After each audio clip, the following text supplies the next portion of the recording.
시청자 여러분 안녕하세요. 주식상담 전화, 주상전화 수요일에 인사드립니다. 여러분들의 영희정, 아나운서 김세영. 네, 아나운서 권재윤입니다. 네, 이제 벌써 내일이 2023년도 마지막 거래일입니다. 네. 마지막 거래일을 앞두고 우리 시장 다행히 상승 마감했습니다. 반도체주들의 수급 개선과 함께 외국인과 기관 수급이 들어오면서 양대지수 또 빨간불을 켜줬던 하루였죠. 네, 맞습니다. 오늘 배당락일임에도 불구하고 코스피 지수도 상승 마감했고요. 코스닥 지수가 오늘 또 강하게 빨간불 켠 하루였습니다. 네, 이런 시장 안에서 이제 시장 어떻게 대응해야 되나, 내 종목 어떻게 해야 되나 고민되시는 분들 정말 많으실 겁니다.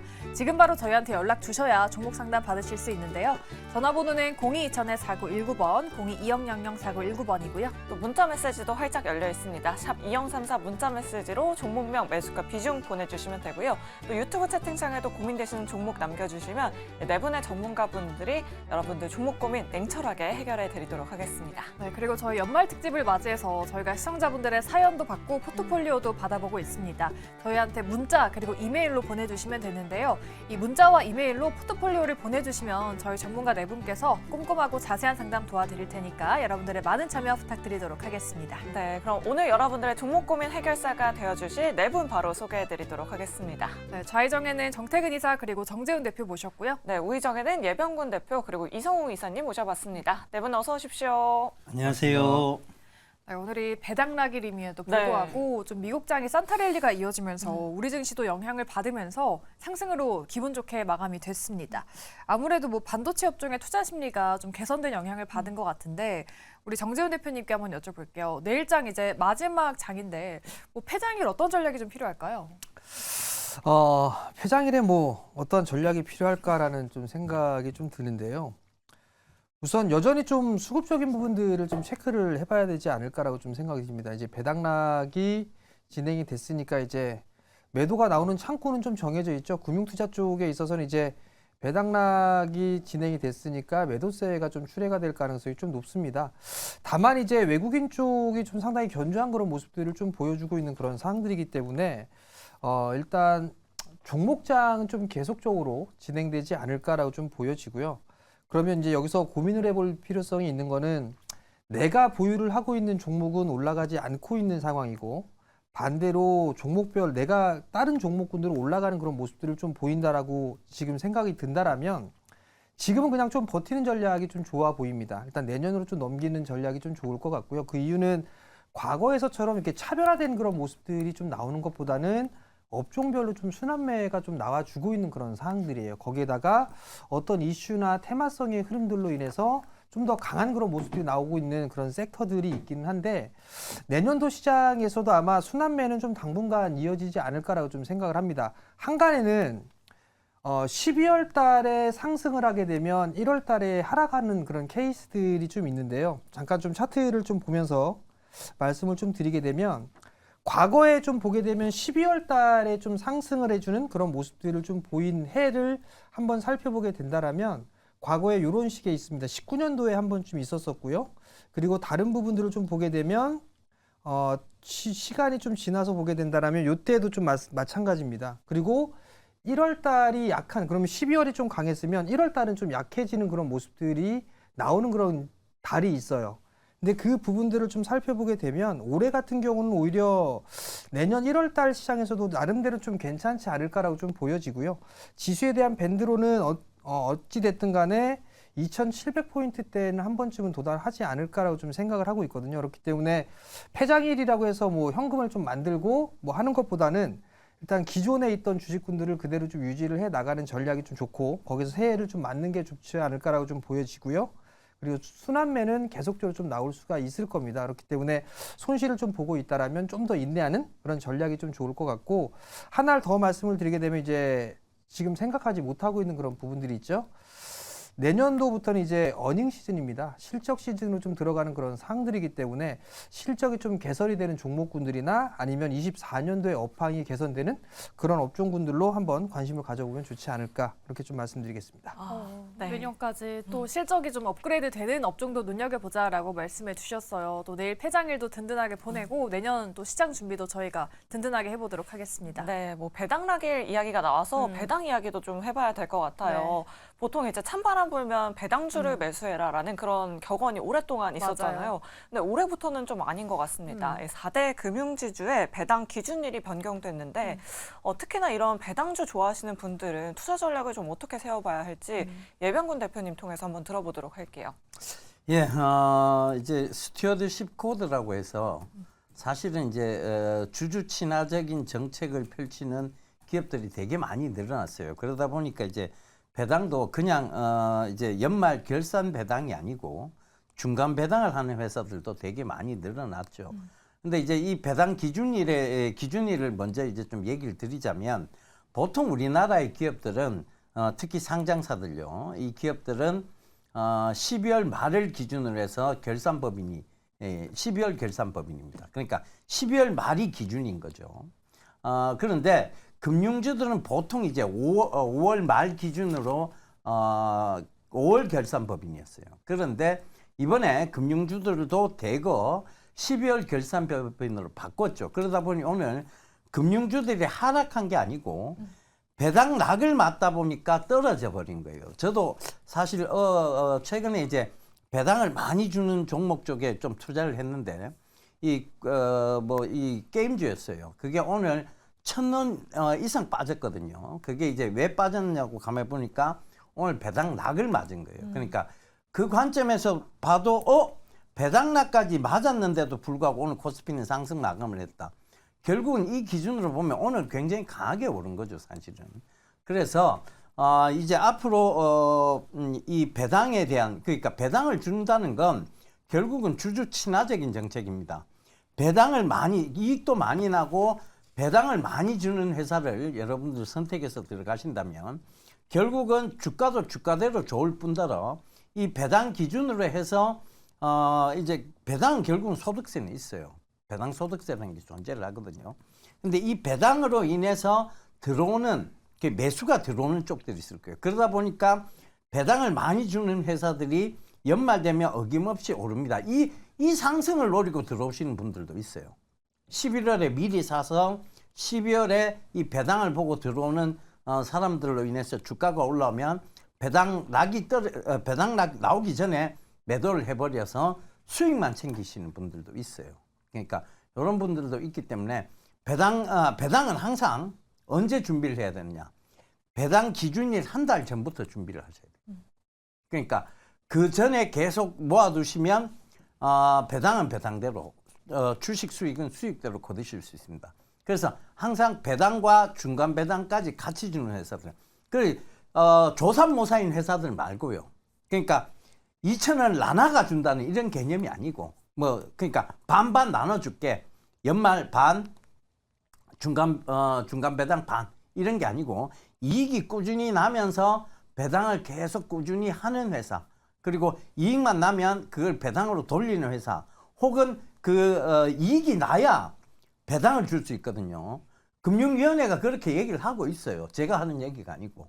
그리고 이익이 나야 자사주를 취득해서 소각을 하기도 하고. 그러니까 그런 여러 가지 주주들한테 이익이 되는 정책들이 나오는 거죠. 결국 기업은 이익을 근거로 해야 되는 거예요. 배당을 맞는다, 배당을 준다, 이건 이익이 났다는 얘기예요. 그런 회사들을 투자하시다 보면 결코 내가 굉장히 손실을 크게 봤다는 없습니다. 보통 배당이 없는 회사를 투자하다가 큰 손실을 봤다는 경우가 대다수죠. 그러니까 그걸 잘 참고하시면서 여러분들 보시면 좋을 것 같아요. 네. 이렇게 배당 라기를 뚫고 6거래일 연속 상승한 종목이 있습니다. 바로 삼성전자인데 이제 삼성전자가 신고가 랠리를 보여주고 있어요. 이제 진짜 8만 전자를 향해 가는 느낌입니다. 내년도 반도체 업황에 대해서 좀 긍정적인 시각이 우세한 건 사실인데 우리 정태근 이사님께 한번 여쭤보도록 할게요. 이게 주가에 좀 이미 많이 선반영된 게 아닐지 좀 이 상승 추세가 내년에도 좀 이어질 수 있을까요? 일단은 내년에도 이어진다라고 좀 보고 있어요. 보고 있고 오늘 어찌 보면은 삼성전자는 반도체보다는 지수 인덱스 성격이 좀 크다라고 좀 보는 게 맞지 않을까라고 생각이 좀 들어요. 일단은 금융투자, 외국인 번갈아 가면서 계속해서 매수를 해주고 있는 상황들이거든요. 그러다 보니까 상승이 나오는 상황들인데 일단 내년이 되게 되면은 일단 뭐 삼성전자 같은 경우는 긍정적으로 봐도 될 것 같습니다. 봐도 될 것 같은데 중요한 건 이게 지금까지 그랬던 것처럼 가파르게 올라갈 것인가 거기에 대해서는 살짝 조금은 부정적으로 말씀드려야 될 것 같아요. 이게 삼성전자가 안 간다는 것들이 아니라 저는 개인적으로 그러니까 내년 시장을 볼 때 이렇게 양갈래 좀 갈리고 있거든요. 무슨 얘기냐면은 시장을 볼 것인가, 종목을 볼 것인가. 그렇게 되면은 대형주를 볼 것인가, 중소형주를 볼 것인가. 반도체 한번 예를 들어보게 된다라면은 당연히 대형주, 그러니까 대장주들, SK 하이닉스, 뭐 삼성전자 물론 가겠지만 그쪽보다는 소부장 쪽이 좀 더 우세하다고 판단을 좀 하다 보니까 아마 가는 속도가 좀 저는 개인적으로 더딜 것 같아요. 그러다 보니까 조금 이제 기울기가 완만해질 수밖에 없는 부분들이고 그리고 아마 이런 얘기 할 것 같아요. 삼성전자가 언제 8만 원 갔지? 삼성전자가 언제 9만 원 갔지? 그런 얘기를 추후에 할 정도로 속도가 좀 더딜 가능성이 좀 있을 것 같습니다. 그 부분은 조금 전에 말씀을 드렸듯이 일단은 반도체 대형주보다는 소부장 쪽을 좀 더 긍정적으로 보고 있다 보니까 그렇게 좀 말씀드릴 수 있을 것 같아요. 그리고 뭐 저 개인적으로는 물론 언론을 통해서 한 가지 또 체크해야 될 부분은 지금 현재 언론을 통해서 얘기가 나오고 있는 부분들을 보게 되면은 일단은 뭐 공급 계약을 했다는 얘기가 있지만은 SK 하이닉스는 어떤 확실한 얘기는 제가 볼 때는 아직까지는 없는 것 같아요. 그러다 보니까 뭐 HBM도 그렇고 HCXL도 그렇고 조금 하이닉스 대비해서 조금 뒤지는 부분이 있습니다. 그래서 그런 부분을 감안해 보게 된다라면은 저는 뭐 이건 뭐 솔직히 안무가 좋아, 아빠가 좋아 이런 개념이거든요. 그래서 삼성전자도 물론 좋지만은 조금 더 좋게 보는 쪽으로 보게 되면은 하이닉스를 좀 더 좋게 보고 있고 하이닉스가 내년 15만 원 이상 갈 가능성이 더 높다라고 저는 좀 좋게 보고 있습니다. 네, 알겠습니다. 삼성전자의 추가적인 상승도 기대해 보도록 하겠고요. 또 반도체 사업을 확장하는 기업이 또 있습니다. 바로 포스코 그룹주입니다. 그동안에는 뭐 2차 전지 소재 사업을 확장한다라고 해서 주가 상승세가 굉장히 뚜렷했었는데 네. 오늘은 또 반도체 희귀가스 사업을 확장하겠다라는 소식이 전해지면서 포스코 스틸리온도 급등하는 모습 보여줬고요. 포스코 엠텍은 무려 상한가에 들어갔습니다. 사실 어제는 포스코 DX가 급등하는 모습 보여줬는데 네. 증권가에서는 포스코 홀딩스의 4분기 실적을 그렇게 좋게 보고 있지는 않더라고요. 과연 이 포스코 그룹주 전반적으로 어떻게 봐야 할지 지금이라도 좀 담아봐야 할지 이성웅 이사님 통해서 한번 들어보도록 할게요. 오늘의 시초가 이후에 주가가 먼저 포스코 엠텍부터 반응을 했고 포스코 인터내셔널이 이어가는 모습이었어요. 이 부분은 앨런 머스크 같은 경우가 아르헨티나 리튬에 투자할 수 있다는 점을 내비쳤고 그 부분을 감안해서 주가들이 움직였습니다. 포스코 엠텍이 먼저 움직인 이유는 이 페로망간과 관련된 부분을 포스코 홀딩스에서 위탁해서 사업을 하는 부분이 있다 보니 이제 원자재와 관련된 부분에 수주라든지 이 채굴이 이루어졌을 때는 이 사업을 위탁받아서 진행할 수 있는 그 가능성이 부각이 된 모습이고요. 포스코 인터내셔널 같은 경우는 상사의 사업의 형태를 갖추고 있어요. 그렇다 보니까 우리가 보통 유동성이 시장에서 뒷받침될 때는 금리 인하기에도 원자재 가격이 빠지지 않습니다. 미리 빠진 구조에서는 반등이 나오기 마련이죠. 그런 구조 안에서 시가총액 10조 이하에는 밸류 매력까지 있는 상황, 여기에 더해져서 오늘 같은 경우는 이 리튬에 대한 부분, 아르헨티나 리튬을 포스코 그룹이 보유하고 있는 상황이다 보니까 여기에 대해서 함께 모멘텀이 돼서 상승을 하는 모습이었어요. 포스코 홀딩스 또한 그런 모습의 영향을 받은 것으로 보이고요. 우리가 여기에서 확장을 해서 생각을 해보면 리튬과 관련된 사업, 그다음에 원자재와 관련된 사업, 상사의 성격을 가진 사업들에서 2차 전지 소재 사업을 확장할 수 있는 쪽은 또 재련에 대한 시설을 갖춘 기업들이라는 말씀을 드릴 수 있겠습니다. 그랬을 때는 수직 계열화가 이루어진 기업 쪽으로 볼 필요가 있겠고 고려아연 같은 경우도 지금 45만 원대 이하에서는 밸류 매력도 더해지고 실제 재련 사업을 기반으로 해서 2차 전지 소재, 폐배터리까지 함께 사업을 영위할 수 있기 때문에 포스코 그룹주 같은 경우도 오늘의 거래 수반 이런 측면을 봤을 때는 시세의 연속성이 나타날 가능성이 높겠고요. 여기에 더해져서 내년 같은 경우는 폐배터리와 관련된 사업, 이 부분에 사업을 새롭게 영위하는 기업들 같은 경우도 주가에 부담이 없을 정도로 조정이 나와 있기 때문에 그 부분까지 확장해서 보시면 투자에 도움이 되시겠습니다. 네, 알겠습니다. 내년에도 포스코 그룹주 전반적으로 관심 있게 지켜보시면 좋을 것 같습니다. 네, 다음으로는 건설주 한번 짚어보도록 할게요. 최근에 뭐 부채 이슈라든지 네. 부동산 PF라든지 좀 여러 가지 악재가 건설주를 좀 덮치고 있습니다. 그래도 내년부터는 금리 인하 기대감이 불면서 좀 건설주가 반등하지 않을까 그런 기대감도 갖고 있었는데 태형건설의 워크아웃 이슈가 또 그러니까요. 불거졌습니다. 네. 건설주가 위기를 겪고 있는데 과연 내년에는 주가 반등할 수 있을지 정재훈 대표님께 한번 여쭤볼게요. 지금 뭐 악재가 좀 많긴 한데 건설주 어떻게 내년에는 좀 괜찮을까요? 사실 내년도 시장에서 좀 봐야 되지 않을까? 뭐 관망을 하는 게 좀 더 낫지 않을까라고 좀 보여지는데요. 우선적으로는 PF 부실에 대한 얘기 계속적으로 좀 나와주고 있는 그런 사항들이고요. 사실 이게 이런 말씀 드리기가 좀 죄송스럽시지만 정부에서 좀 막고 있는 그런 상황이잖아요. 그게 어느 정도 정치적인 좀 이슈가 있지 않나라고 좀 생각을 합니다. 뭐 선거를 좀 앞두고 있는 그런 상황들이죠. 그렇기 때문에 어거지로 좀 막는 부분들이 아닌가라고 좀 보여지고요. 아마 태형건설뿐만 아니라 PF 부실로 인해서 피해를 볼 수 있는 섹터들이 건설주들 말고 금융주들도 있는 그런 상황들이에요. 일단 내년도 시장에서도 우선은 좀 관망을 해볼 필요성이 있을 것 같고 아무래도 좀 옥석을 좀 가려야 되지 않을까라고 좀 보여지는데 그나마 호재성으로 좀 볼 수 있는 부분들은 해외 매출 비중이 좀 높은 기업들, 뭐 삼성 엔지니어링이라든가 뭐 현대건설이라든가 이런 쪽 같은 경우는 그나마 좀 괜찮을 것 같은데 다른 이제 중견 건설사들 같은 경우는 그래도 조금 리스크적인 부분들, 변동성의 좀 요인은 있지 않을까라고 좀 보여집니다.